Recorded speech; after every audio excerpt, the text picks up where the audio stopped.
طلع البدر علينا من ثنيات الوداع وجب الشكر علينا. Syukur itu harus ada dalam setiap saat, dan sabar juga harus ada dalam setiap saat. Karena syukur itu bukan hanya ketika dapat nikmat saja, ya.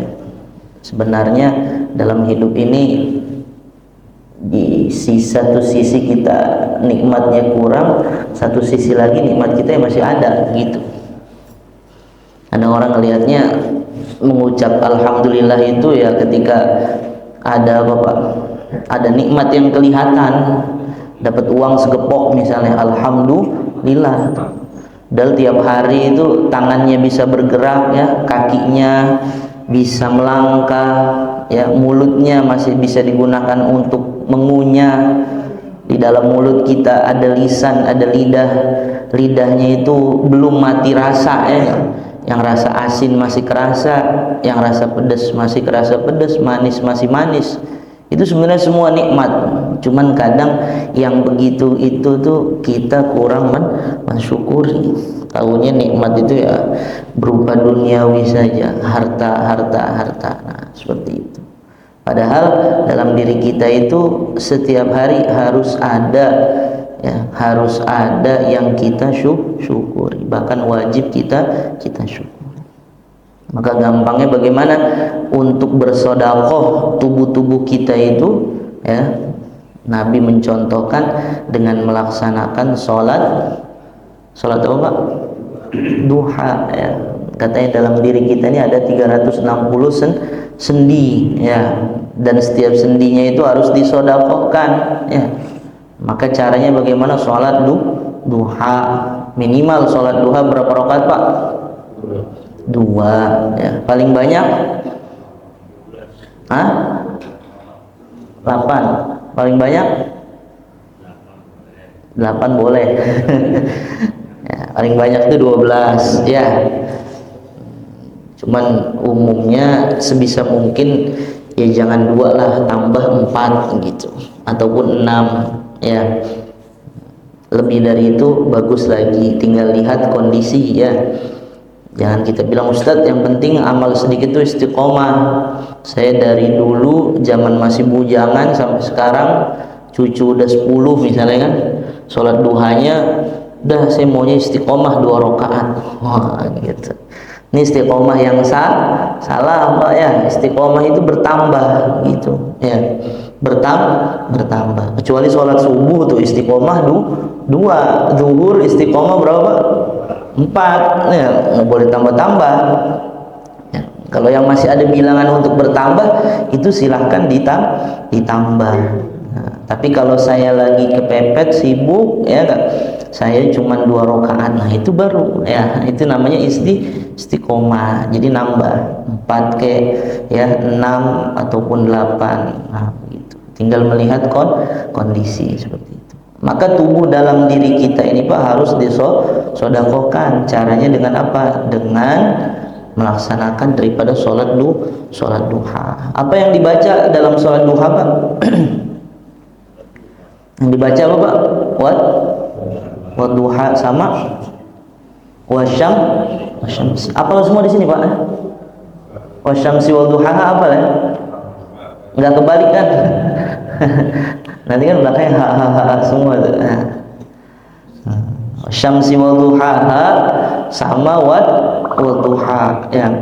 Kalau kita mau cari yang ringkas gampang. Apa yang ringkasnya Pak? Al-kafirun sama al-ikhlas, sudah itu. Al-kafirun sama apa Pak? Al-ikhlas.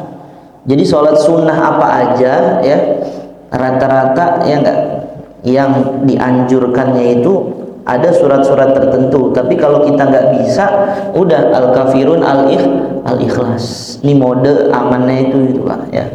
Bapak sholat hajat, udah al-kafirun al-ikhlas, ya enggak. Sholat tasbih al-kafirun al-ikhlas, ya enggak. Tasbih berapa rakaat, Pak? Sholat tasbih berapa rakaat, Pak?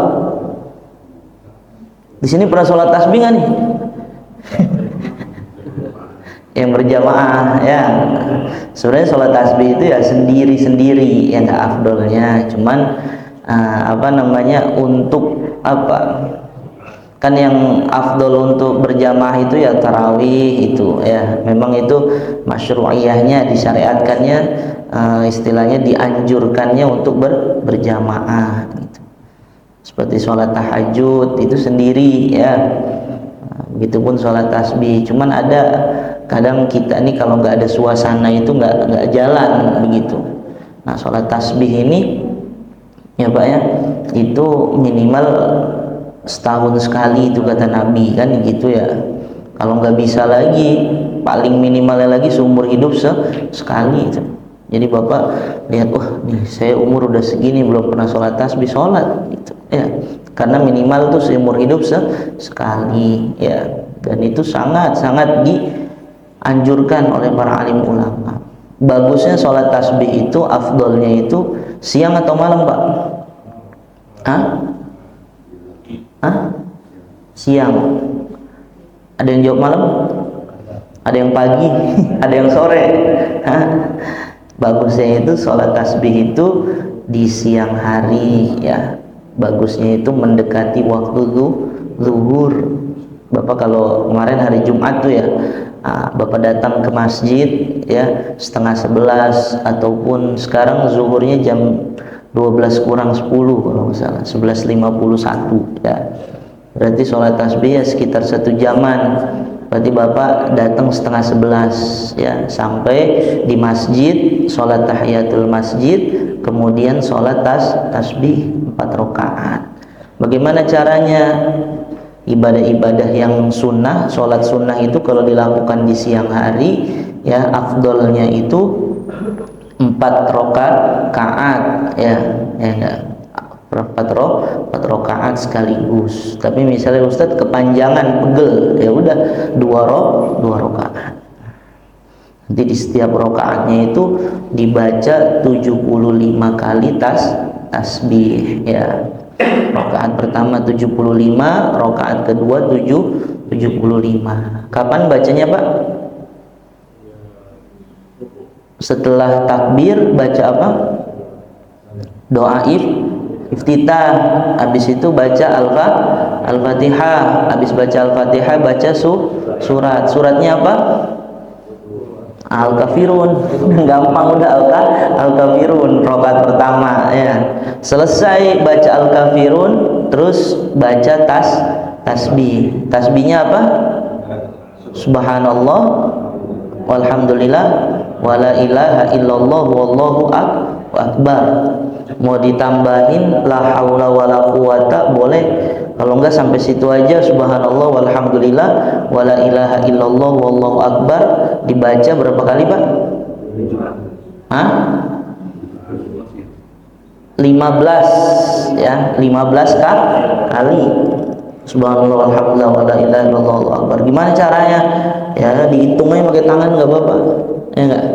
Dihitung jari Bapak, pertama gerak dulu 1 ini ya kan, subhanallah walhamdulillah wala ilaha illallah akbar, gerak lagi 2 gitu, terus 3, 4, 5, habis itu buka lagi 4, 5, tutup lagi.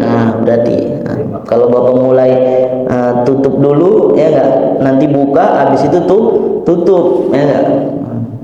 Jangan nanti bingung ya, subhanallah dapat berapa nih, 12 berapa, udahlah nggak lanjut aja. Kadang kan orang kayak gitu ya, karena emang sholat tasbih itu harus konsentrasi tuh Pak ya. Harus konsentrasi itu. Kalau berjamaah Bapak enak, tinggal ngintil aja udah ngikutin imamnya kan gitu. Biasa imamnya nanti subhanallah walhamdulillahnya dijaherin gitu kan, supaya apa, kita ngikutin. Nah imamnya yang capek tuh ngitungnya. Yang pertama 15 kali ya dibaca setelah baca surat. Kemudian habis itu ruku baca doa ruku. Doa ruku apa Pak? Subhana rabbiyal azimi wa bihamdi ya. Itu dibaca tiga kali. Baru habis itu subhanallah walhamdulillah wala ilaha illallah wallahu akbar. Dibaca berapa kali? 10 kali. Diingat, yang 15 tuh cuman tadi tuh habis baca surat itu 15 ya. Yang keduanya ruku itu 10. Habis itu i'tidal, sami Allahu liman hamidah. Baca lagi doanya, Rabbana lakal hamdu mil'us samawati wa mil'ul ardi wa mil'u ma syi'ta min syai'in. Ya. Rabbana lakal hamdu mil ya Pak ya, bukan min. Kadang ada yang min usamawati wa minul ardi. Salah, Rabbana lakal hamdu mil'u ya, mil'us samawati wa mil'ul ardi wa mil'u ma syi'ta min syai'in ya. Dibaca berapa kali? Tiga kali atau sekali itu Pak? Hah? Sekali atau tiga? Masa? Sekali ya, dibaca sekali. Habis itu baru dibaca subhanallah walhamdulillah wala ilaha illallah wallahu akbar berapa kali? 10. Berarti udah berapa Pak? 15, 10, 3, 35. Itu di i'tidal. Kemudian sujud. Nah, sujud, ya kan? Sujud. Sujud nih, ketika sujud yang jatuh tangan dulu apa kaki dulu, Pak? Hah? Emang kakinya jatuh? Dengkul apa? Dengkul apa tangan dulu? Nah, mau dengkul sama tangan yang penting sujud. Hadisnya satu, tapi ulama berbeda pendapat cara memahaminya itu ya. Ya, sujud bagaimana duduknya apa, seekor unta itu kan. Nanti unta itu yang tangannya itu yang di depan apa yang di belakang kan begitu ya. Kayak kambing itu kan ada 2, ada 4 ya Pak ya. Yang kakinya sekarang saya tanya, yang kakinya yang depan apa yang belakang? Hah? Tahu dari mana Pak? Kan gitu. Ya. Nah, itu hadisnya satu, cuman ulama beda memahaminya. Ya udah, yang penting jatuh sujud. Nah gitu. Mau ini dulu ya. Cuman kalau Syafi'i dia dengkul dulu baru tangan. Tapi kalau orang kita sakit kadang itu ya tangan dulu ya baru dengkul, nggak apa-apa. Itu nggak membatalkan sholat ya Pak. Itu nggak membatalkan sholat seperti itu. Nah, sujud doanya apa Pak? Subhana rabbiyal a'la wa bihamdi. Habis itu dibaca lagi 10 subhanallah walhamdulillah wala ilaha illallah Allahu akbar. Tuh ngitung sambil sujud, bisa nggak ngitung? Ya gerakin aja tangannya nggak apa-apa, 1, 2, 3 ya. Kalau nggak pakai perasaan ya, subhanallah. Ini di jempol dulu ya kan, jempol nih 3, pindah ke telunjuk 3 ya kan.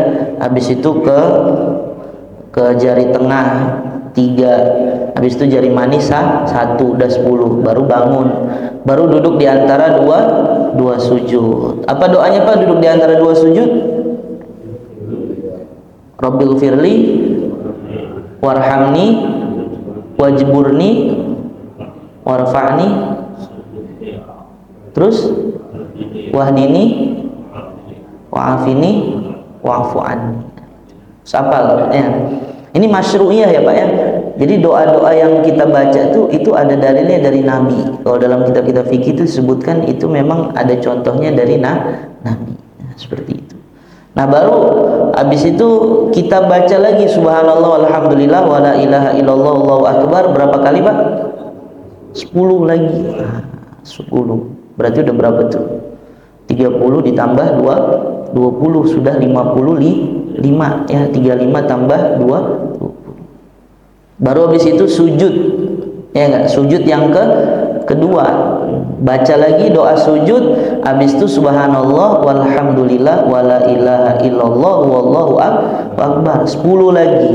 Berarti sudah 65. Bangun dari sujud yang kedua, kita mau ke rokaat yang kedua. Sebelum ke rokaat yang kedua ada namanya jalsatul istirahah, duduk istirahat ya. Bapak kalau sholat fardu biasa bangun duduk dulu nggak? Mau ke atas nih rokaat kedua ataupun rokaat ketiga, Bapak langsung bangun atau duduk dulu? Duduk dulu, ya. Masa ngikutin imam aja. Ngikutin imam. Kalau imam langsung ke atas, Kita ngikutin. ikut ke atas. Nanti imam ada yang jalsatul istirahah, ada yang enggak, ya. Dan jalsatul istirahah ini jatuhnya memang sunnah hay'ah, ya. Sunnah hay'ah itu jika ditinggalkan maka tidak, ya, tidak dituntut untuk apa? Sujud sahwi, ya. Jadi nggak apa-apa gitu. Cuman Nabi menganjurkan, ya, Nabi mencontohkan kita duduk istirahat. Duduk istirahat itu tapi sambil Allahu Akbar, ya, udah Allah. Kalau imam itu udah sambil ngucapin Allah, dia kan memanjangkan ucapan Allahnya itu dimulai ketika dia bergerak, ya enggak, bergerak akan menuju rakaat kedua. Nah, di sela-sela sebelum dia berdiri itu imam itu dia duduk istirahat, ya, duduk istirahat sebentar aja biqadri subhanallah, seperti subhanallah. Habis itu baru tangan kita nih bertumpu ke depan, Pak, baru tubuh kita bangun, ya. Nabi mengajarkan begitu, mencontohkan. Dan numpunya kita ke depan itu dengan dua tangan itu menunjukkan apa namanya, menunjukkan ketawaduan kita sebagai seorang hamba bangun. Nah, kalau bapak kuat misalnya kan, habis duduk istirahat udah nggak usah megang depan lagi, langsung berdiri, ya. Tapi Nabi mencontohkan apa namanya, kita ke depan lagi tuh kayak mau sujud gitu kan, baru ke atas. Nanti ada pertanyaan, tangannya dikepel apa diginiin kan gitu. Serah, nggak mau dikepel boleh, dia kan buat lonjong orang kan gitu, ya. Ataupun diginiin. Kalau dilebarin nanti buat nampar orang, ya Pak, ya. Gitu. Enakan nampar menonjok, Pak. Nah gitu ya, baru bangun, ya enggak, baru bangun seperti itu. Nah, di dalam sholat tasbih ketika kita duduk istirahat itu, Pak, kita baca apa? Tasbih, ya, baca tasbih, subhanallah walhamdulillah wala ilaha illallah wallahu akbar, ya. Ketika kita duduk istirahat kan Allahu Akbar. Nah, Allahu Akbarnya langsung duduk istirahat. Tadi kan sujud, ya. Habis sujud Allahu Akbarnya itu untuk duduk istirahat. Baca tasbih 10 kali. Habis baca tasbih kita bangun, nggak usah takbir lagi. Ya. Paham nggak? Kan tadi udah takbir nih. Habis sujud kan kita udah takbir Allahu Akbar. Kan ke duduk istirahat kan? Ya, ke duduk istirahat itu. Nanti di situ Bapak baca tasbih 10, ya. Habis itu setelah baca tasbih 10 bangun. Bangunnya nggak usah ngucapin takbir lagi, nggak usah Allahu Akbar. Kan kadang kita ada yang takbir lagi tuh, bingung, ini takbir lagi nggak Pak Ustadz? Enggak, di situ, ya. Tidak usah takbir lagi. Maka setelah duduk istirahat itu bilangan kita sudah 75, ya. Kan sholat tasbih itu 300 kali tasbih. Rakaat pertama 75 selesai. Bangun sama tata caranya yang kedua seperti itu, ya. Kalau sholat wajib setelah sujud istirahat takbir lagi kan? Kalau dalam sholat wajib, itu enggak. Jadi ketika duduk istirahat itu kita sambil Allah, itu masih lanjut gitu. Jadi takbirnya kita itu Allahu Akbar sambil duduk, sambil menuju berdiri lagi gitu. Jadi nggak berhenti pas duduk istirahat berhenti Allahu Akbar gitu, enggak. Jadi Allahu Akbarnya dipanjangkan sampai sampai kita berdiri. Kalau tadi kan sholat tasbih Allahu Akbarnya nggak mungkin bisa dipanjangkan karena kita mau duduk memang di situ kan. Allahu Akbar, habis itu kita tasbih dulu 70 tasbih dulu 10 kali baru habis itu bangun. Nah, bangunnya tidak usah mengucapkan takbir lagi seperti itu, ya. Nah, selesai Pak 75. Gampang nggak Pak? Insyaallah diamalkan Pak, ya. Nah, Jumat depan Bapak datang jam 10 masjid atau jam setengah 11 ataupun hari-hari biasa juga nggak apa-apa, ya. Dial Mujahidin, ya enggak? Dial Mujahidin sebelum zuhur, ya, Bapak datang setengah 11. Nah, ataupun setelah sholat duha Bapak lanjut sholat tasbih, ya sebulan sekali, 2 bulan sekali, 3 bulan sekali, nggak bisa setahun sekali, nggak bisa lagi minimal seumur hidup sekali. Enak Pak ya. Sebenarnya kalau kita terbiasa itu nanti jadi enak ya. Karena itu ngelatih apa? Ngelatih ya kita panjang-panjang ruku ya kan, ruku panjang-panjang, sujud panjang-panjang. Jangan pas sujud lupa pula kan sambil ngantuk gitu. Terus aja subhanallah. Terus bagaimana seandainya lupa? Ya, seandainya lupa bagaimana Pak? Seandainya lupa ya dilanjutkan saja ya ke ke tasbih setelahnya gitu. Dan kalau Bapak lupa, ini udah 12 atau 13, udah ambil yang paling sedikit 12 gitu. Ya.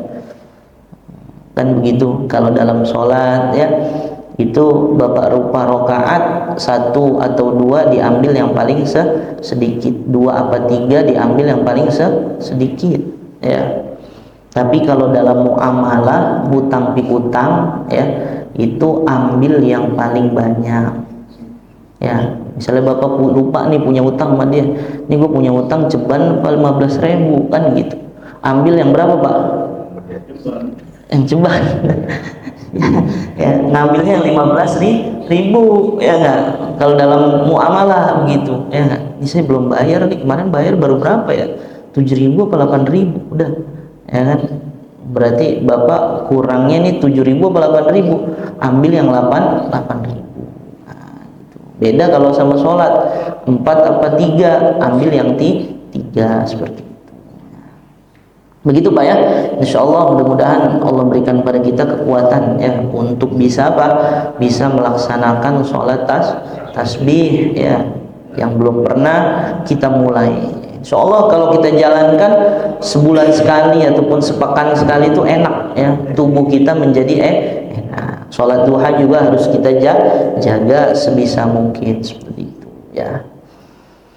Hadirin wal hadirat jamaah sholat subuh yang dirahmati Allah Subhanahu wa taala. Kita lanjut lagi pada kajian kita ya Pak ya. Mengenai kita masih bahas tentang sholat. Kita baca hadis tentang masalah sholat jamaah. Di sini dari Abi Hurairah radhiyallahu anna Rasulullah sallallahu alaihi wasallam qol as-shalawatul khamsu wal jum'ah ilal jum'ah kafaratun lima bainahunna ma lam tughshal kabair. Dari Abu Hurairah radhiyallahu sungguhnya Rasulullah SAW bersabda, Nabi bersabda, salat 5 waktu ya, wal jum'ah ilal jum'ah, salat Jumat sampai Jumat berikutnya itu adalah kafaratun lima bainahunna, penghapus ya, penghapus dosa-dosa kecil saja di antara keduanya. Malam tughshal kabair, selama kita belum ataupun tidak mengerjakan dosa-dosa besar. Artinya sholat subuh ini kita lakukan. Nah, sholat subuh ini sebagai penghapus ya. Penghapus apa Pak? Penghapus dosa kita antara subuh dan duhur. Kalau duhurnya sholat, maka antara subuh dan duhur itu, subuh tadi penghapus dosa di antara subuh dan duhur. Duhurnya Bapak sholat, maka duhur dan asarnya sholat lagi. Antara duhur dan asar, dosa-dosa kecil Bapak diampuni sama Allah. Terus lagi begitu ya. Sholat 5 waktu, antara sholat 5 waktu itu semuanya penghapus daripada apa? Dosa-dosa di antara sholat tersebut. Begitupun satu Jumat dan Jumat lainnya itu juga menjadikan sebab dosa-dosa kita ini diampuni ya. Tapi ingat itu dosa-dosa kecil ya Pak ya, yang diampuni dosa kecil. Makanya di dalam sholat Jumat itu ya, anjurannya setelah kita kalau di sini jarang ya, di beberapa masjid itu biasa diamalkan ya, setelah sholat Jumat itu baca Al-Fatihah berapa kali Pak? 7 kali, Al-Ikhlas 7 kali, kemudian Al-Falaq 7 kali, An-Nas 7 kali. Habis itu baru baca Allahumma ya Ghaniyyu ya Hamid ya Mubdi'u ya Mu'id ya Rahimu ya Wadud aghnina bihalalika an haramik wa bi ta'atika an maksiatik wa bi fadlika amman siwak. Dibaca 4 kali doa ini. Fadilahnya apa? Allah akan jaga orang tersebut antara Jumat itu dengan sampai Jumat berikutnya. Ya, gitu. Dijaga ya. Dari apa? Dari segala mara bahaya. Disebutkan juga dijaga daripada kefakiran. Artinya orang itu pasti akan dijamin antara satu Jumat dengan Jumatnya lagi itu akan dijamin. Allah jaga rizkinya, Allah jaga keluarganya, Allah jaga dirinya dari segala mara bahaya. Cuman kalau di kita jarang dilakukan ya. Di beberapa masjid itu dilakukan. Malam tughsyal kabair, tapi syaratnya selama dia tidak melakukan dosa-dosa besar. Dosa-dosa besar itu sama dosa kecil bagaimana cara bedainnya, Pak? Kata ulama di sini dijelaskan dalam syarahnya, dosa besar itu adalah dosa yang ada hadnya ya. Seperti zina ya kan. Nah, terus apa, mencuri, nah itu. Membunuh itu kan ada hadnya ya, ada batasan untuk apa, untuk hukumannya seperti itu. Awa'idun syadid, ataupun di situ ada ancaman yang besar ya, ancaman yang besar seperti apa, dosa kufur ya, dosa syirik, dosa zalim, itu kan ya, zalim ya, itu kan dosa ya. Dia tidak ada hadnya, tapi ada wa'idun syadid, ada ancaman yang apa Pak? Yang besar, yang keras dari Allah Subhanahu wa taala. Seperti itu. Wa an Abdullah bin Mas'ud radhiyallahu anhu qala sa'altu Rasulullah sallallahu alaihi wasallam. Dari Abdullah bin Mas'ud radhiyallahu anhu, ia berkata, aku bertanya kepada Rasulullah SAW, amal apa yang paling dicintai oleh Allah Subhanahu wa taala? Maka Nabi menjawab, as-sholatu ala waqtiha, salat tepat waktu ya Pak ya. Jadi termasuk amal yang paling dicintai oleh Allah Subhanahu wa taala adalah salat tepat pada waktunya. Salat tepat pada waktunya. Nanti dalam salat itu ada awal waktu ya, ada waktu awal ya kan, ada waktu afdolnya ya, nanti ada waktu wajibnya ya, ada waktu makruhnya, ada waktu haramnya, waktu sholat seperti itu. Kalau Bapak belajar fikih itu ada waktu-waktu sholat seperti itu ya. Jadi sholat tepat pada waktunya itu termasuk amalan yang dicintai Allah ya. Makanya dalam hadis Nabi itu, siapa orang yang bisa dia menjaga sholat ya sebanyak 40 hari tepat pada waktunya tanpa tertinggal dari takbiratul ula bersama imam, maka dia akan dihindarkan, dibebaskan ya, dari 2 hal. Yang pertama dibebaskan daripada api neraka, yang kedua dibebaskan daripada sifat munafik. Nah, pemimpin-pemimpin kita nih Pak, bukan kan kemarin ribut-ribut tuh ya, pemimpinnya harus bisa baca Quran, tes dulu baca Qurannya lancar apa enggak. Baca Quran penting, lebih dari itu yang lebih penting itu sholat 5 waktu ya. Bapak cari pemimpin misalnya calon presiden, calon apa, kepala daerah, mana yang 5 waktunya berjamaah di masjid, coblos sudah Pak. Gitu, itu yang dicari. Anggota DPR yang 5 waktu di masjid, coblos itu udah. Nah, ya. Karena batasannya bukan hanya sekedar bisa baca Quran ya. Dulu guru saya bilang di Amerika itu ada ya, di daerah sono itu ada satu perusahaan, satu PT itu semuanya pekerjanya itu hafal Quran. Yahudi tapi dia ya. Yahudi itu hafal Quran Pak, tapi bukan untuk diambil kebaikan dalam Al-Quran, tapi dia untuk mengetahui kekuatan umat Islamnya ada di Al-Quran, maka dia lemahkan kan gitu. Kalau dalam peperangan kan gitu, kita pengen menang kita harus tahu kekuatan musuh. Nah, kekuatan Islam itu ada dalam Al-Quran, ada dalam Al-Hadis, maka mereka kuasai itu semua. Quran dia hafal, tafsirnya dia paham semua, tapi emang dia dibelok-belokin nantinya kan gitu. Oh ini umat Islam ini ya enggak, Nabi mensunahkannya kalau makan itu duduk misalnya kan gitu. Yang gampangnya aja nih Pak, kalau makan duduk ya kan, kalau minum duduk gitu. Ini diajarkan sama Nabi ya. Nah, tapi apa, Ahmadiyah dibuat. Kita coba kalau datang di pesta-pesta tuh Pak ya, tempat duduknya yang disediain dikit apa banyak Pak? Dikit ya. Jadi mau tertuntut kita kayaknya, waduh ini gua kalau duduk nongkrong ya enggak, jongkok. Duduk jongkok kan gak enak kan gitu ya kan. Nah, akhirnya sehari cempal-cempil. Kalau yang dia istilahnya udah nih ini sunnah Nabi gitu kan, nah, dia pasti udah duduk walaupun ngemper gitu ya, maksudnya duduk di lantai begitu udah. Kalau misalnya ini aduh terpaksa nih udah minum sambil berdiri, makan sambil berdiri, dan memang begitu ya sama orang-orang sana tuh dibuat nih kasih seperti ini. Kelihatannya sepele Pak ya kan, sepele udah cuman sunnah doang kan begitu. Emang ini cuman adab doang, nggak apa-apa ditinggalkan. Oh tapi kalau adab ditinggalkan nanti kita berat mengamalkan sunnah. Nanti sunnah kita nggak jalankan, akan diberatkan untuk mengamalkan fardu. Tahu dia gitu ya. Orang Islam nggak dilarang sholat sama mereka itu enggak, tapi dibuat hal-hal yang kira-kira orang itu jadi lalai dari sholat kan gitu. Nanti dikasih, wah ini jam pertandingan bolanya ya kan, jam berapa nih, udah mau maghrib ataupun pas isya ya, ataupun kayak beberapa hari yang lalu itu ya, berapa minggu berapa bulan yang lalu kan perpanjangan waktu ya Pak ya, bola ya, sampai mau subuh aja bingung ya, tanggung nih mau penalti kan begitu kan, udah nonton dulu. Nah, nanti habis nonton kalau kalah sholat, kalau menang nggak sholat langsung pesta, ataupun kebalikannya. Nah, kalau menang sholat, kalau kalah galau dia. Nah, ini ya kan? Pokoknya kita dibikin sama mereka itu nggak apa namanya, nggak dirusak supaya nggak sholat, tapi dilalaikan aja ya.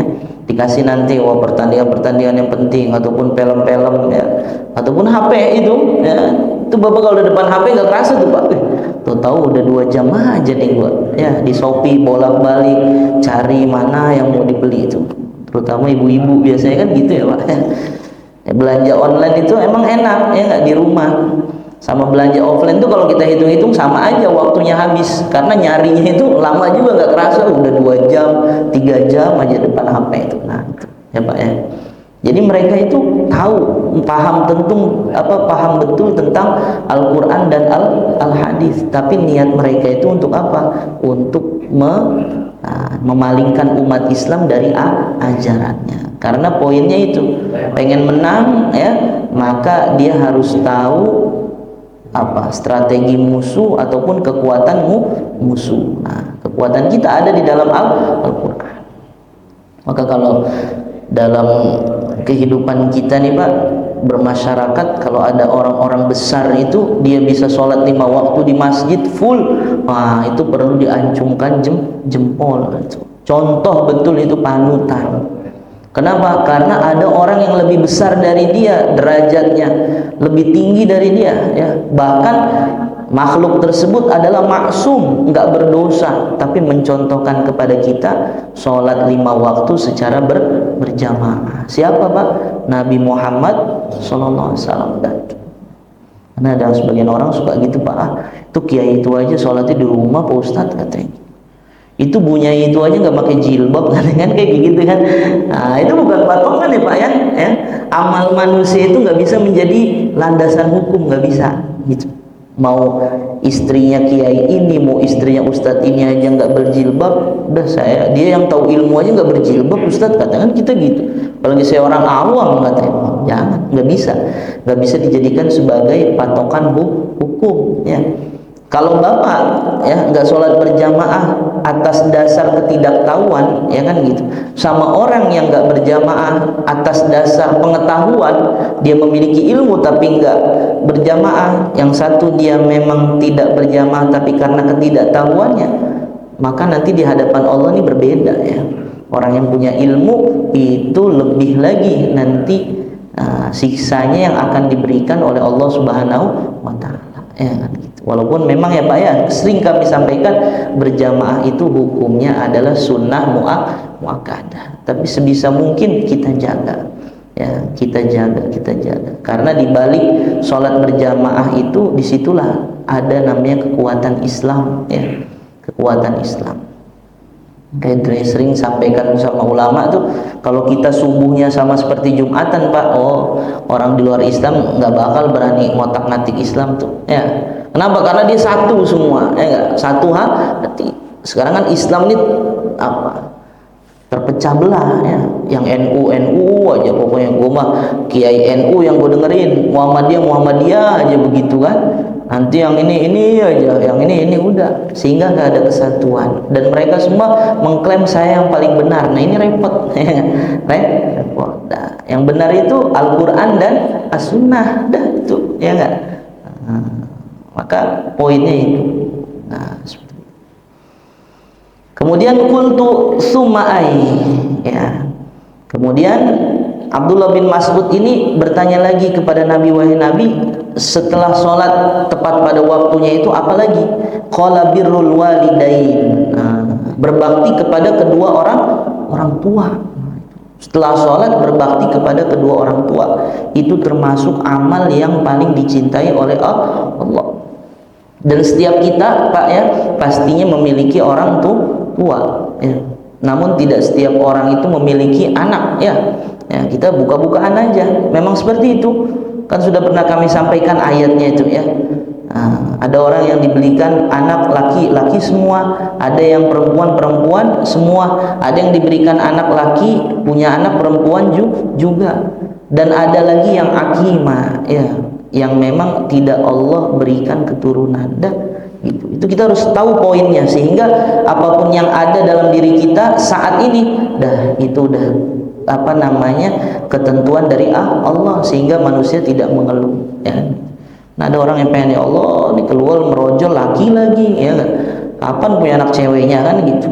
Akhirnya sampai udahlah, nah, Bu saya izin ya, apa mau nikah lagi mau nyari anak ya kan, mudah-mudahan dapat dari bibit yang dari apa dari bibit yang lain tuh kan, dari induk yang lain nanti dapat yang perempuan kan, kayak gitu. Ada orang yang seperti itu Pak ya.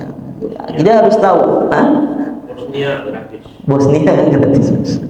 Wah, ya, kita harus tahu. Nah, kalau udah paham ketentuan Allah itu, maka hati kita akan menjadi tenang dan bisa menerima seperti itu. Nah, birrul walidain, berbakti kepada kedua orang tua ini sangat penting Pak ya. Dan ini termasuk keimanan seorang ya. Orang tidak dikatakan beriman ketika dia tidak berbuat baik kepada kedua orang tuanya. Orang tua selama sampai kapanpun itu ya orang tua ya. Walaupun Ustadz bagaimana dulu saya pas masih kecil ya, habis itu dibuang sama orang tua saya ya. Sekarang saya udah sukses ya, dikasih tahu ternyata orang tua saya itu sekarang belangsak di hidupnya. Tetap orang tua kamu ya. Terlepas apapun, karena pastinya jasanya mereka tuh ada ya. Dan kalau mereka dulu berdua nggak menikah, kita nggak ada Pak ya. Terlepas setelah dilahir habis itu dibuang ke tong sampah misalnya kan, pas diteliti-teliti lagi ternyata cari-cari, oh itu tuh ini nih ibu kamu sama bapak kamu gitu. Sekarang dia jadi orang yang sukses, tetap ya, wajib berbakti kepada kedua orang tua. Berat Ustadz ya, memang berat ya, karena keutamaannya juga besar ya Pak ya, keutamaannya besar ya, yang akan kita dapat ketika kita berbakti kepada kedua orang tua kita itu juga pahalanya besar, surga gitu.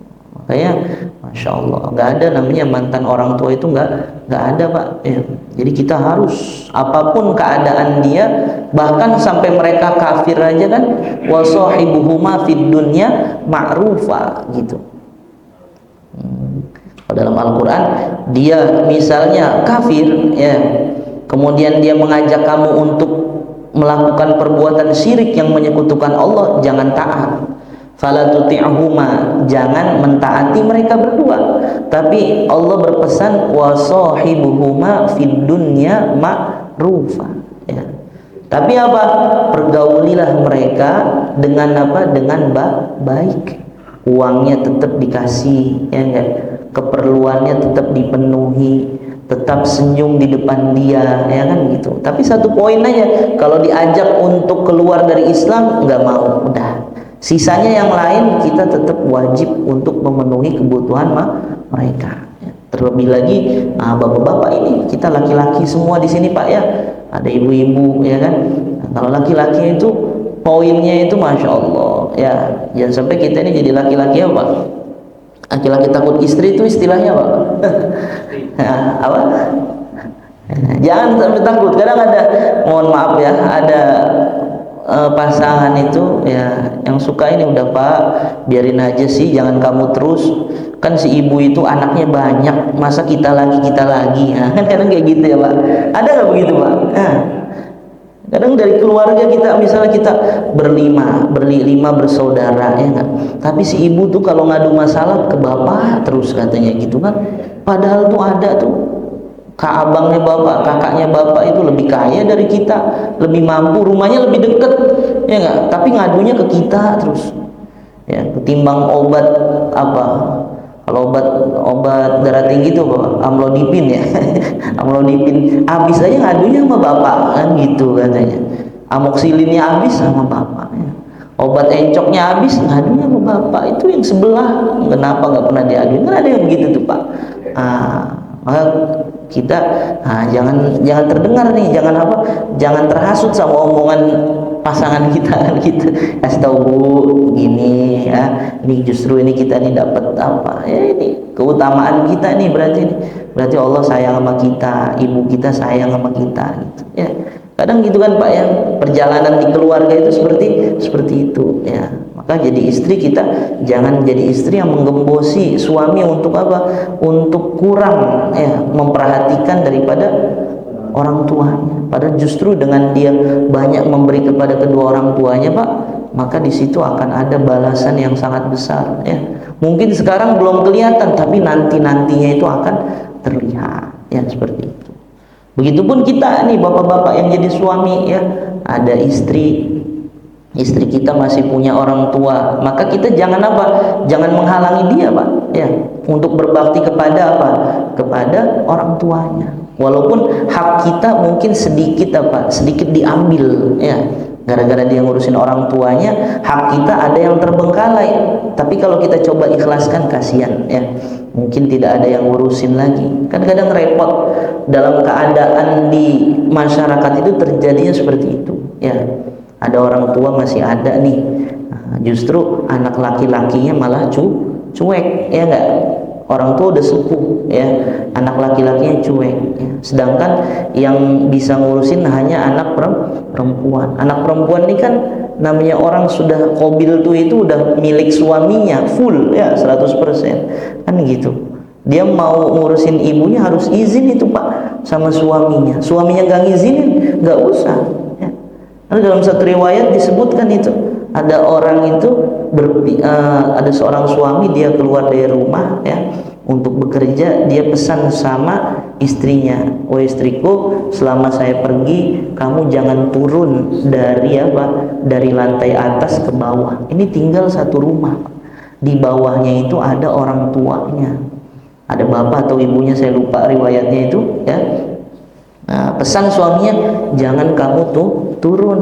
Nah, selama saya pergi jangan kamu turun ke bawah ya. Singkat cerita Pak, ini suami udah pergi dari rumah ya.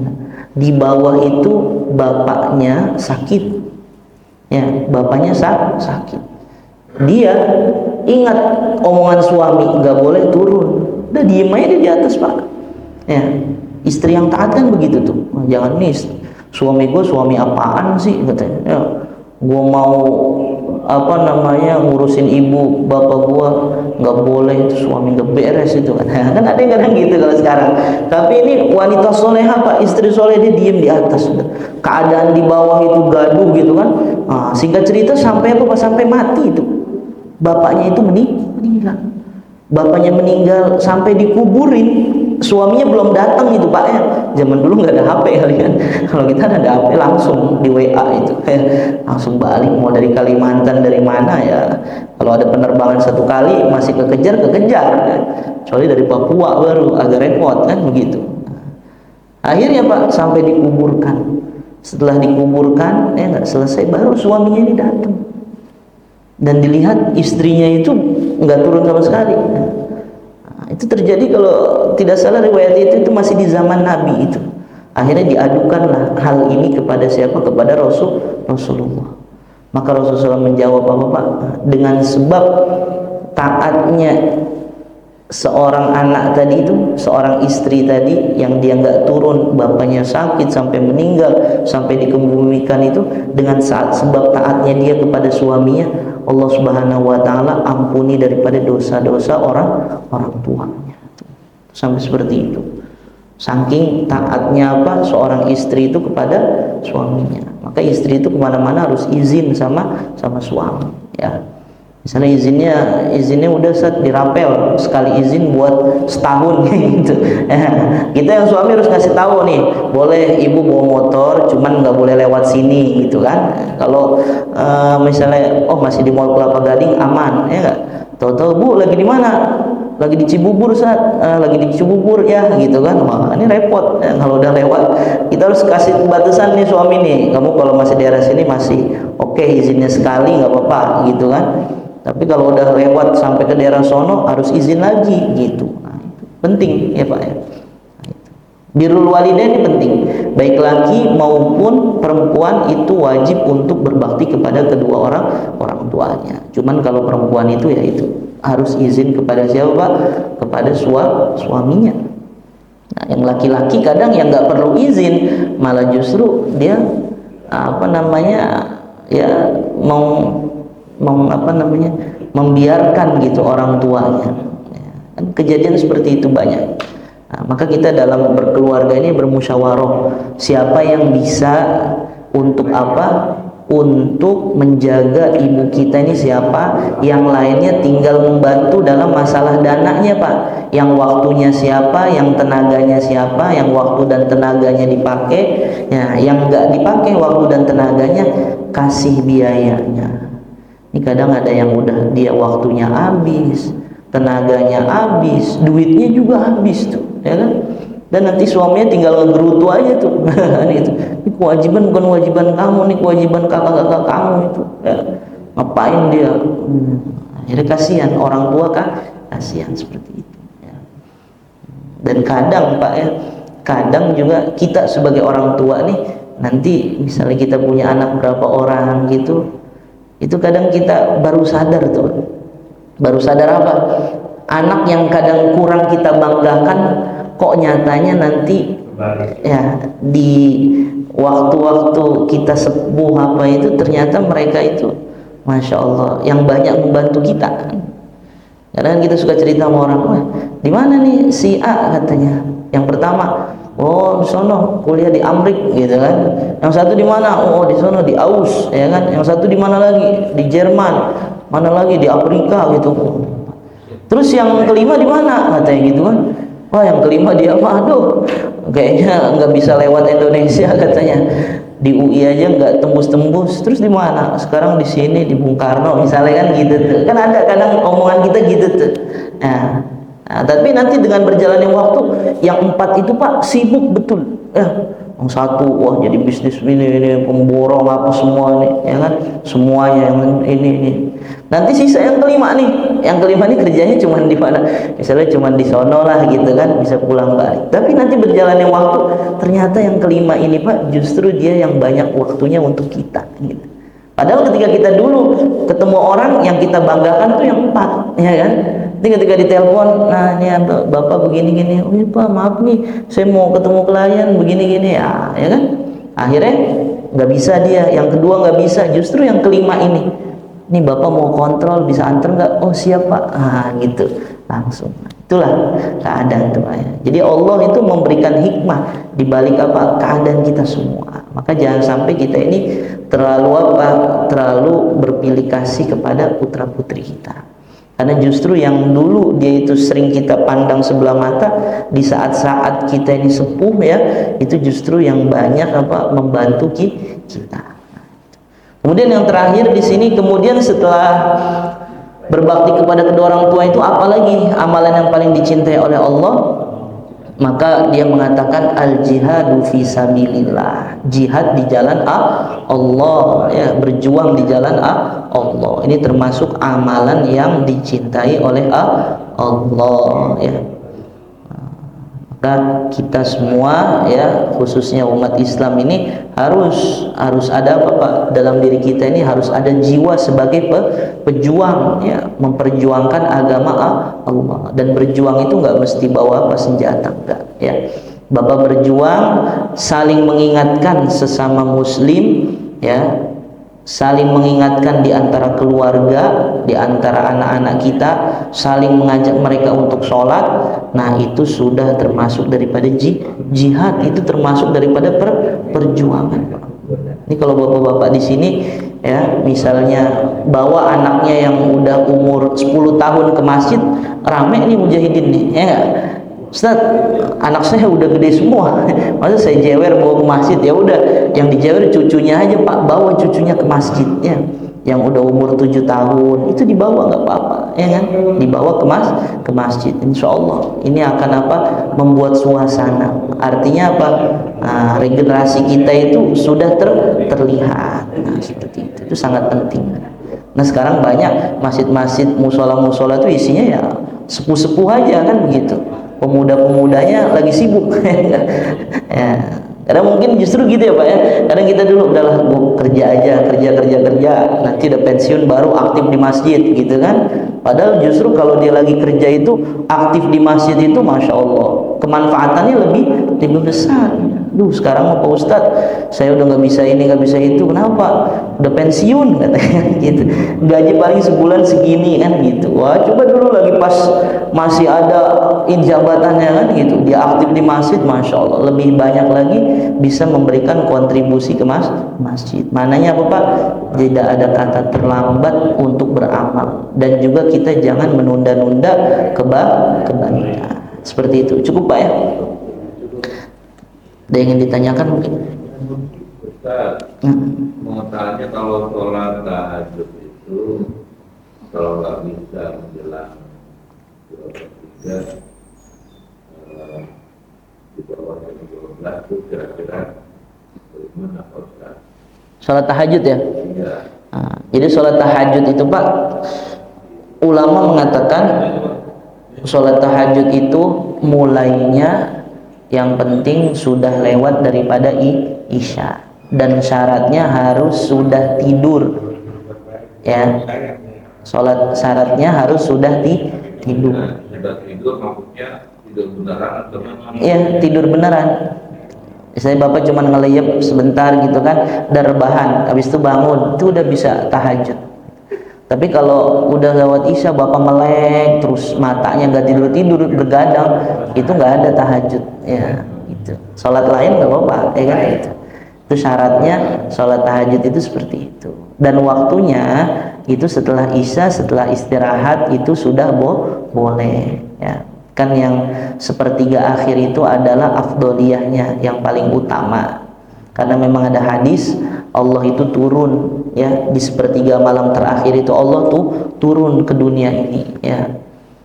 Dan apa? Allah mengatakan, Allah berfirman, siapa yang meminta ampun di waktu-waktu tersebut, Allah akan ampuni. Siapa yang berdoa minta hajat keperluannya ditunaikan, maka Allah akan tunaikan, ya. Maka rata-rata orang-orang yang sukses Pak, baik dunianya maupun akhiratnya itu rata-rata mereka memperhatikan masalah tahajud itu, ya. Kalau coba tanya, ya, orang-orang yang istilahnya dunianya oke lah gitu kan, itu rata-rata mereka perhatian di sepertiga malam terakhir itu, mereka perhatian, karena disitulah memang doa-doa kita itu dikabulkan sama Allah, ya. Dan sering ya kalau Bapak lihat video-video itu ada Ustadz Adi Hidayat bilang kan, ada keutamaan yang tidak dimiliki, ya, selain daripada tahajud. Nah, itu salah satunya maqamam mahmuda, itu memang ada ayatnya itu, ya, yang wa minal laili fatahajjat bihi nafilatan lak asa ayyab'ataka rabbuka maqamam mahmuda. Kita dapat makom yang mahmud itu terpuji, ya, makom yang pas, yang indah gitu, yang masya Allah, ya itu, ya. Jadi kalau bisa kita tahajud di sepertiga malam terakhir. Kalau nggak bisa, ya udah di waktu-waktu jam berapa saja. Sama seperti witir ya Pak ya. Witir itu kan afdolnya bangun setelah bangun tidur ya. Nah, witir itu kan sebagai penutup sholat kita, sholat sunnah kita. Itu afdolnya. Bagi siapa? Bagi orang yang yakin dia akan bangun gitu. Kalau dia nggak yakin bangun, ya udah afdolnya setelah bapak sholat ba'diyah isya, habis itu witir baru tidur. Nggak apa-apa, habis itu sholat tahajud nggak apa-apa. Yang penting nggak boleh ada sholat witir dua kali. Nah, itu sahabat Umar dan sahabat Abu Bakar itu ya. Salah satu mereka dia lebih condong untuk witir sebelum tidur gitu. Yang satunya lagi dia yakin insya Allah bangun. Nah, gitu. Maka dia pas bangun tidur baru witir seperti itu. Gitu Pak ya. Ya, cukup ya. Al-Fatihah. A'udzubillahi minasyaitonir rajim. Bismillah. Alhamdulillahirabbil alamin arrahmanir rahim maliki yaumiddin iyyaka na'budu wa iyyaka nasta'in ihdinas siratal mustaqim siratal ladzina an'amta 'alaihim ghairil maghdubi 'alaihim waladdallin. Subhanallah bihamdihi subhanakallahumma asyhadu an la ilaha illa anta astaghfiruka wa atubu ilaik. Assalamualaikum warahmatullahi wabarakatuh.